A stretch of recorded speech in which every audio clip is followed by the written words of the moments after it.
Hey guys, welcome back to Star Trek the Original Series.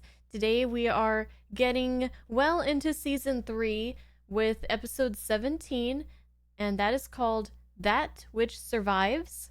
I'm very much looking forward to a fun episode today. Hope you guys enjoy the video, and I'll see you guys in the comments. Its size is approximately that of Earth's moon. But its mass and its atmosphere are similar to Earth. An atmosphere could not evolve in so short a period of time. And yet it has. Evidently. Send Dr. McCoy to the transporter room for survey party. We'll also need senior geologist D'Amato. Is senior analogist... What do you say? Is she a cute girl? This expedition should be a geologist's dream, Mr. D'Amato. Geologist, and no, it's not a cute girl. A planet even Spock can't explain. Prepare to transport. And these are the faces of people that are excited to explore the unknown. Whoa. Let's not go. Well, they went. Oh, I think we've been on this planet before. Whoa! They've got like hydraulics and stuff under those. That was really neat. Very impressive. What happened? The occipital area of my head seems to have impacted with the arm of the chair. That's not what she was asking. The planet's gone. What kind of earthquakes do they have in this place? I got a reading of almost immeasurable power, but it's not there anymore. The reading I got had nothing to do with the seismic force. Kirk to Enterprise. Kirk to Enterprise. Come in. Don't think you're gonna get through to them. Sure. The Enterprise, it's gone. So what has happened here? The things were stranded. Did they get like thrown so far apart that they can't see or pick up on sensors each other anymore? The Enterprise must have blown up. That would explain the high radiation readings, wouldn't it, Captain? He just so nonchalantly is like, maybe they blew up. Once in Siberia, there was a meteor so great that it flattened whole forests and was felt as far... Mr. Sulu, if I'd wanted a Russian history lesson, I'd have brought along Mr. Chekhov. This is a matter of survival, gentlemen. I want a detailed analysis of made of this planet, and I want it now. Aye, sir. Yes, sir. No use in trying to figure out what happened. Right now, we need to get our priorities straight. One casualty, Mr. Spock, the transporter officer. He's dead. Dead. Oh yeah, that girl. Report on the death of the transporter officer. Well, we're not sure. He's Dr. back. Sanchez is conducting an autopsy right now. The stars, Mr. Spock. The stars. They're different? They're wrong. Wrong. Yep, Yes, Mr. Spock. they've moved. A positional change. We've been knocked 1,000 light years away from where we were. 990.7 light years to be exact, Lieutenant. But that's not possible. Nothing can do that. Your statement is not only illogical, but also unworthy of refutation. It is also... What you're saying is that the planet didn't blow up, and the captain and the others are still alive. Please, Mr. Scott, restrain your leaps of illogic. I have said nothing. But the emotional human needs some answers and some hope. But the cause of death seems to have been cellular disruption. He was in the transporter room. Someone may have entered after Captain Kirk and his party left. Can you give me warp 8? Aye, sir. I'll sit on the warp engines myself and nurse them. That position would not only be unavailing, but also undignified. He's just like, I'm just gonna leave. I'm done talking to you. Our vegetation is inedible, poison to us. Oh, that's not good. I don't see any water, but there must be some to grow the vegetation. A source of water would stretch our survival. If it's drinkable or potable. How About it. We'll split up. D'Amato, see if you can find underground water. Yes, sir. Sulu, run an atmospheric analysis. Aye, sir. Kirk and Spock getting stuff done on their respective ends efficiently. Captain, I was making a standard magnetic sweep. From 0, I suddenly got a reading that was off the scale. Like a door open and then close again. Don't really have any guesses right now as to what's happening. And I really wonder about that girl. Like, she seemed like she wanted to save them or help them from, like, going down there. Like, don't go, it's dangerous. And then she kills somebody on the Enterprise. Like, are you our friend or not? Getting conflicting messages. There she is. Is she gonna kill him? Look at that makeup. You are Lieutenant D'Amato, senior geologist. That's right. How did you know that? Do not be afraid. I'm not afraid. Maybe you should be. I am for you, Lieutenant D'Amato. I am only for D'Amato. Hmm? Please. Oh. I was enjoying the music. All levels are normal, and then I get this biological surge. No, now it's gone. As though a door opened and closed. Yes. Kirk to D'Amato, come in. Oh no. Don't tell me he's dead. Remember, Sullen, his body's been disrupted. Well, dang. I thought he was gonna be, like, an important character in this episode. They were really building him up, it felt like. What are you doing? Digging a grave?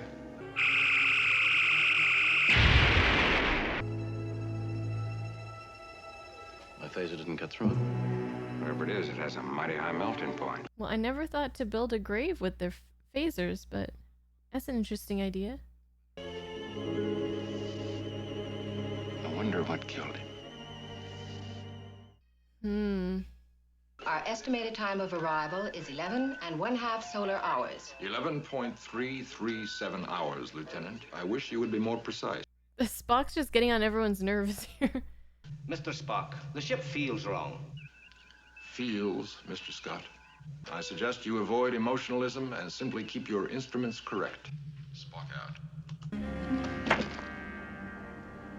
It looks so lonely there. It would be worse if he had company. Doctor, how can you joke about it? I'm not joking. Until we know what killed him, none of us are safe. Yeah, I feel like Bones is the only one who's worried that they're gonna be next. We have only questions. No answers. Check the bypass valve on the matter-antimatter reaction chamber. Oh no. Is Watkins, John B. Know all about me. Show me this unit. I wish to learn. Well, this is the matter-antimatter integrator control. Not correct. She can read minds? That is the emergency overload bypass. A wise precaution. I am for you, Mr. Watkins. Run, Watkins, run!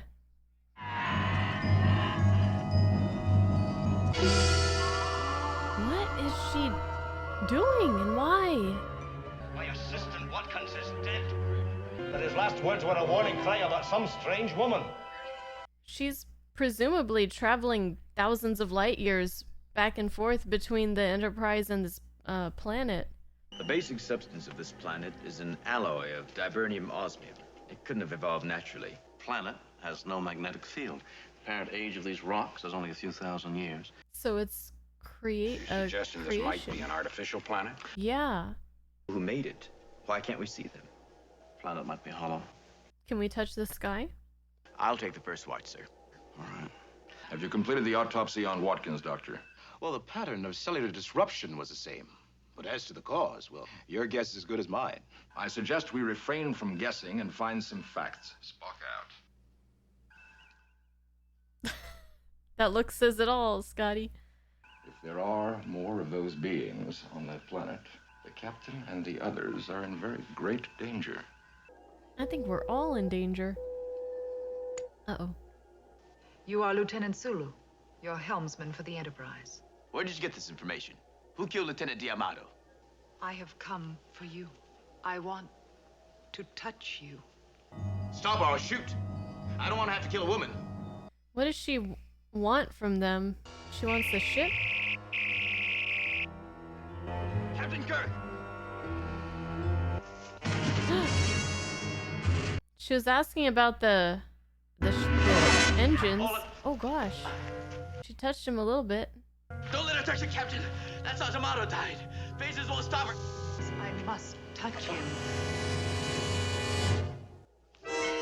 Didn't work on Kirk.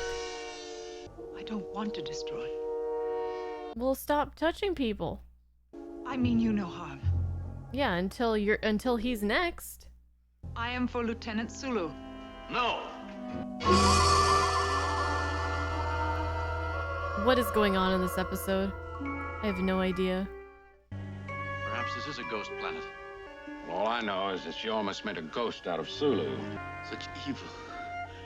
And she's so beautiful. Well, looks can be deceiving. No evidence of intruder. Very well. Cancel red alert, but maintain increased security. Cancel red alert. Somebody died. Another person. What are the chances of the captain and the others being alive? Lieutenant, we are not engaged in gambling. Yes, Mr. Spock. Very well. Reduce speed to warp 7. Aye, sir, warp 7. Our speed is increased to warp 8.9 and still climbing. The emergency bypass control of the matter-antimatter integrator is fused. It's completely useless. We should reach maximum overload in about 15 minutes. You and I and the rest of the crew will no longer be here to bandy it back and forth. And there's nothing Scotty. in the universe can stop it. Ooh. Well, maybe that lady can. But I'm still really curious about her motives. She touched the transporter chief. He collapsed immediately. She apparently got to Diamato. We saw what happened to him. Mm-hmm. Why are you alive? Captain, I'm happy the way it turned out. Well, she barely touched him. Why didn't she kill you?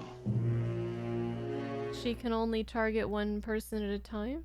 Maybe she can't move on to anybody else before she gets rid of her current target, which would be Sulu? And there's no question it's deliberate. Sabotage. Aye, and a thorough job. Interesting. I find nothing interesting in the fact that we're about to blow up. Whatever did this is still aboard this ship. A force that could hurl us 990.7 light years away will not be waiting around to be taken into custody. Aye. Good point. Oh, there's an access tube leading to the matter-antimatter reaction chamber. Aye, there's a service crawlway, but it's not meant to be used while the integrator operates. It might be possible to shut off the flow of fuel at that point. Any matter that comes in contact with antimatter triggers the explosion. You'll be killed, man. He has green blood. But I'll do it, Mr. Spock. I know every millimeter of that system. I'll do whatever has to be done. I propose to run an analysis through the ship's computers. Mr. Spock, we don't have time for that. We have 12 minutes and 27 seconds. I suggest you do whatever you can in the service crawlway while I make the computer study. Fair enough. I'm liking the interactions between Spock and Scotty here. No weapons seem to affect her. But, Captain, how does she know about us? Does she read our minds? I think Phaser on so. overload. Dropped.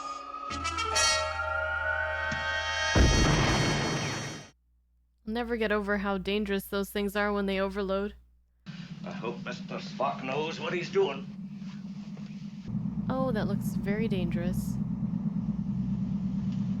I've sealed off the aft end of the service crawlway. I'm so close to the flow now, and it feels like ants crawling all over my body. Mr. Scott, I suggest you refrain from any further subjective description. Mr. Spock, we're at warp 11.2 and accelerating. 11.2? You now have 10 minutes and 10 seconds. Kind of threw me off for a while when they went to like warp 8 kind of early on in the series. And it was like, oh my god, like the ship can't handle warp 8 for more than like a short amount of time. But since then, it's like we go to like warp 8, warp 9, and it's not really that big of it. It's fast, but it's not like straining the ship or anything. I've removed the access plate. Looks like an aurora borealis in there. Warp 11.9. Oh boy. There's so much disturbance that any attempt to get at the flow would rupture the magnetic field. You have 8 minutes. I know what time it is. I don't need a bloomin' cuckoo clock. This, on the Enterprise portion of the plot is taking up a fair amount of it. Who have you come for this time? For you, James T. Kirk. Oh, she switched.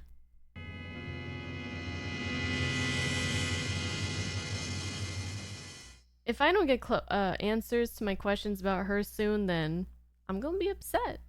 Why do you want to kill me? You are an invader. It's you who've killed our people. We mean no He's like, harm to you. Let me get some readings real quick. Captain, I'm getting no life form register. Android? Well, they would give a mechanical reading. I'm getting nothing. No readings? Well, she's a life form that you guys don't have the capability to read, maybe. I am Losira, commander. Commander of what? Of this station. How do you feel about killing me? Killing is wrong. Well, you sure do a lot of it. Then why do it if you don't want to? I am sent. We defend this place.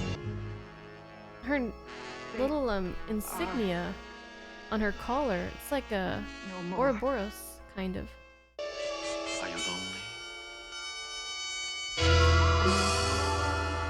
She's gone again. She must be somewhere. She's not registering. She's minimum of like 900 miles away, back on the Enterprise, maybe. This power surge, like a door closing. It must be near here. The entrance is here. Whoa.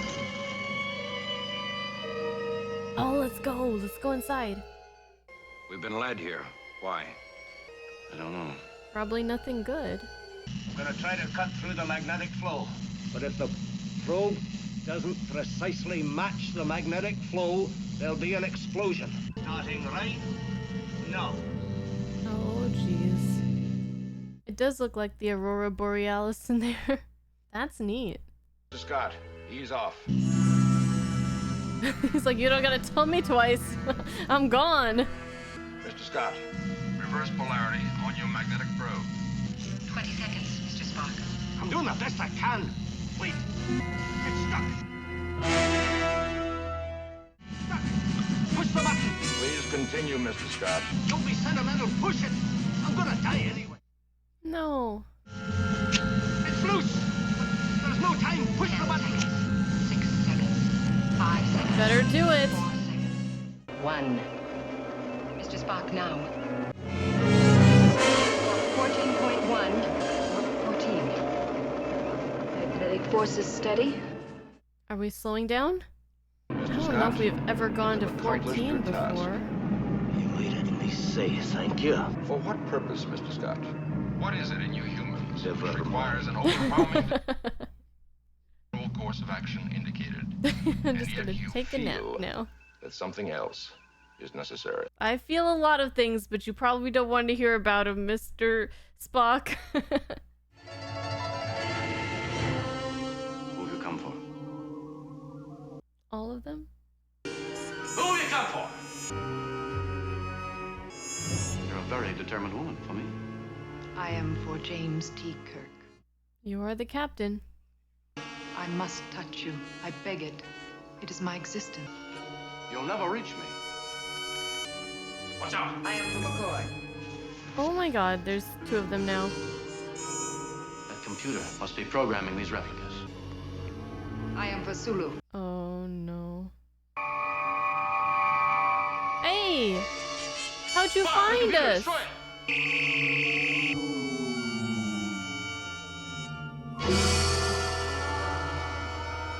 I'm so lost. We returned and picked up your life form readings only a moment ago. Returned from where? 990.7 light years across the galaxy. Its defenses were run by computer. So they were just like computer programs? My fellow Kalandans, a disease has destroyed us. Beware of it. After your long journey, I'm sorry to give you only a recorded welcome. I am the last of our advanced force left alive. In creating this planet, we have accidentally produced a deadly organism. I will set the outpost controls on automatic. The computer will selectively defend against all life forms but our own. I, Losira, wish you well. So the real her died. The supply ship that she was waiting for never came. To do the job of defense, the computer projected a replica of the only image available. It projected so much of Losira's personality into the replica that it felt regret, guilt, She must have been a remarkable woman. And beautiful. Beauty is transitory, Doctor. I don't agree with you, Mr. Spock. Indeed, Captain. Beauty survives.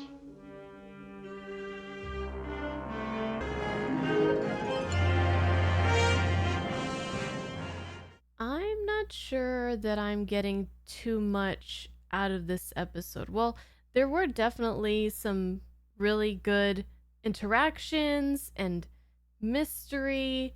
I loved the sets in this one, especially on the planet. I loved like the purple hues from the sky on the planet as well as inside the bunker area or whatever it was. I did enjoy seeing Dr. Mbega again, or I'm not really quite sure how to say his name. I forgot, but it was cool to see him returning from the Amok Time episode, I believe, early season 2. And then we had kind of the back and forth between the emotional Scotty and the logical Spock. It seems like a lot of the times that Spock takes control of the Enterprise, there's kind of a barrier between him and everybody else. He's not really connecting with people, and nor is he trying to, and I feel like people are a little bit taken aback by the way he goes about doing things and the way he thinks about things and the way he says things. I saw a lot of looks from the various people around the ship. They didn't have to say much. I definitely saw the looks like, this guy. So I think I am kind of understanding what was going on when she first appeared on the Enterprise. So first she was telling them not to go because she's trying to keep people away, or the computer program using her as the avatar is trying to keep them from coming onto the planet because it has this directive to protect the planet and the people on it, even though there are no people on it. There were supposed to be, but they never made it. When they still beamed aboard, even after she told them not to, she killed the person who was operating the machinery that sent them down, and then went about on her mission to destroy the ship because it was trying to go back when they were trying to go back to find the captain and everybody else. At first I thought maybe there was an explosion that caused the two to just go opposite directions from each other, the planet and the Enterprise, but I guess just the Enterprise got shot out, the planet stayed where it was. And when I was trying to figure her out, like her motives and whose side she was on or what she was all about, I was getting these kind of conflicting feelings about her, because at sometimes it felt like she, was compassionate and didn't want to hurt people and didn't want to kill. And on the other hand, she felt kind of robotic. And so the reason for that is because she was a program that used the original what was her name? Lucina? Or whatever it was. It was based off of her, and some of her feelings and her morals got into that program, which, according to Kirk, gave them enough time to survive this whole ordeal. And once again, I'm kind of getting this, I don't know if I'm just becoming more critical the more that I watch this series. Like I'm really holding it to a high standard and just being more nitpicky, or if the quality in season 3 is kind of going down a little bit. But I feel like, again, with this episode, like in a previous couple other episodes, it felt like there were some really good ideas, but they weren't really executed too well. And then the ending just was kind of not really wrapping things up for me. So that's how I felt about this one. They kind of explained everything. I was just kind of like, oh, okay, that makes sense. And then the episode just kind of ended there. And the beauty is forever thing was, I didn't really connect with that. I couldn't really connect it with the rest of the episode. So that felt kind of out of place for me. And one of the big things that really can make or break something for me, this is the same with like video games, anything with a story, basically. If the ending doesn't pull things together for me, then that's kind of something that is hard for me to ignore. I guess one of my favorite things about going through these stories is a really satisfying ending. Everything's brought together nicely. And on the first watch of this one, I'm not really getting that. So I feel like it's kind of hard for me to remove the ending from the whole episode. So if I really, really like something until the end and then the ending sucks, I'm not saying this ending sucks, but just as an example, the ending sucks and I'll be like, well, that whole thing was just kind of bad. And it's hard for me to separate the first like 75-80% of something from that ending that didn't really land. But when I really go back and think, like, there was some really good stuff in this episode. Like, I liked it. We got to see a lot of Scotty. We got to see a lot of Sulu. I did miss Chekhov in this one. I wish he was in here. They mentioned him though, which was nice. Especially some Chekhov and Sulu together, like on the planet, maybe like buddy system, going through trying to examine things and figure things out. That would have been awesome. I would have loved that, but I understand not everybody's available for every single episode. And I thought the geologist was going to be an important person in the episode that was going to stay from beginning to end, and then he kind of got killed off really early, and that really surprised me. And I was a little bit upset about that because I wanted to see like this guest character kind of have like kind of a big role and flourish and get to know him a little bit, you know, so I could be sad that he's not around for like the next episodes, like Garvik and Obsession. I really miss that guy. I still think about him. It was really, really neat. Anywho, it's your guys' turn. What do you think about the episode? Let me know, and I want to thank you guys for watching and hanging out, and I'll see you guys in the next one. Bye-bye.